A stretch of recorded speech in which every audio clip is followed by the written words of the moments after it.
I think it's a good point that we can even it's like one of the things that I have in the areas to consider this being able to scale, and you mentioned that when it comes to the market. So once the readiness is confirmed by the investor that this company is ready for Series A, whether it's a milestone or product market fit or a thesis or a large market or a defensibility, but then can they scale? And what it takes to scale, whether scale within their own markets or scale outside from a geography. And usually this scalability thing comes after Series A, probably, but need to be assessed before. So as an investor, you evaluate, okay, if I invested in this company, can they scale or not? So maybe if you have takes on the scalability, Robin, and then if anyone also is from the panels. Thank you, Ahmed. I think the scalability point is key for the startup, and you need to be able to articulate how you will achieve that in the future.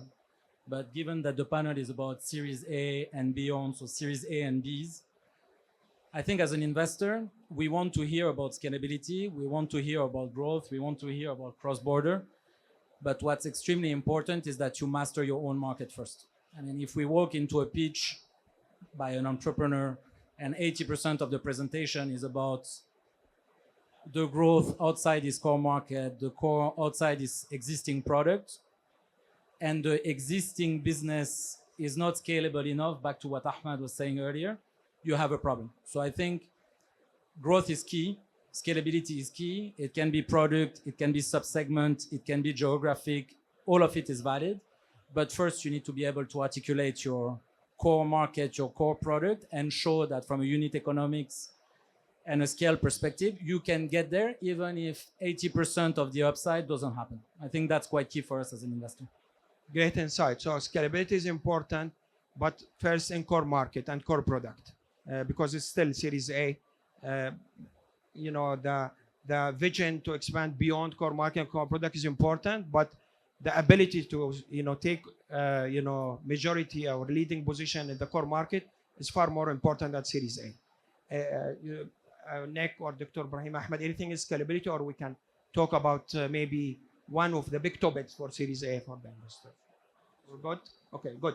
So one of the big topics, and probably a challenge for most of the founders, is the due diligence, because it could take ages and it could take days, and navigating the due diligence is important for Series A investor way more than seed investors, because of the nature of those funds and the duty that they have to the investors, their LPs, but also because of the size of the funding and the stage. Maybe at the seed stage is more about the team, but and the product, of course, and the market. But now Series A is more about the product and the customers and the growth and the financial model and the unit of economics, which need a lot of due diligence. So the question is how we can balance. So of course, what's the expectation when it comes to due diligence from the investor? But at Series A, how we can balance as a founder and a startup between enough due diligence and lengthy process that may waste a lot of time and energy, and may not yield in an investment. Well, I would maybe make two practical recommendations, right? And I think one thing is building a bit on what you said at the onset, right? Which is, don't take sort of a shotgun approach. First segment and find a couple of parties you think fit your needs and you fit their needs, right? And the reason I'm saying that is because when you go through the due diligence process, it does, of course, help to do, and what many startups still don't really do well, is to sort of do the formal due diligence preparation in terms of all the documentation and all that stuff.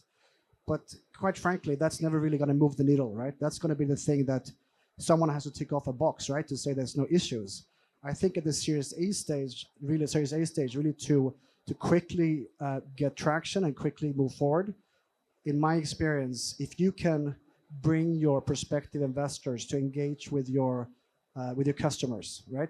The people that have actually made the decision to invest and to buy your product at the stage where it probably wasn't fully proven.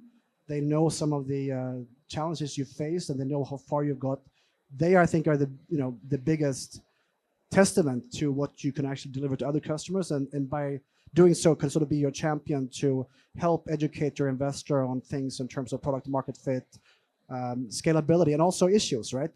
But again, going back to what I said at the onset, you cannot do that for 50 people. You can't bring 50 investors to your valuable clients. But if you have done your work properly, I think that's a way to accelerate the process and also get the outcomes that you want to achieve.